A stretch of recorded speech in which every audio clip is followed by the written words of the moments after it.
2 روز قبل تحصیل بالاکوٹ کے نوائی علاقہ مانڈری ویلی منور بیلا کا پل ٹوٹنے سے ایک قیمتی انسانی جان چلی گئی تھی اور پورے علاقے کا رابطہ منقطع ہو گیا تھا۔ معاون خصوصی وزیر اعلیٰ KP کے سید احمد حسین شاہ کی ہدایت پر سابق ضلع کونسل مانسہرہ کے ممبر فاروق مغل نے پوری ٹیم کے ہمراہ مشینری کے ساتھ موقع پر پہنچے اور حادثے پر دکھ و افسوس کا اظہار کرنے کے بعد انہوں نے رابطہ بحال کرنے کی سر توڑ کوشش کی۔ 24 گھنٹے کی کوشش کے بعد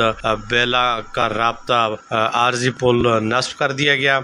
شتیر رکھ کر ٹریفک رواں دواں ہو گئی ہے اور پیدل چلنے والوں کو بھی آسانی مل گئی ہے۔ تاہم ضرورت اس بات کی ہے کہ اس پل کو مستقل بنیادوں پر پختہ کیا جائے، جس طرح وزیر اعلیٰ کے معاون خصوصی نے ایک ہفتہ قبل اعلان کر رکھا تھا کہ ان پلوں کے ٹینڈر ہو چکے ہیں۔ جب ٹینڈر ہو چکے ہیں تو اس پر کام بھی شروع ہونا چاہیے۔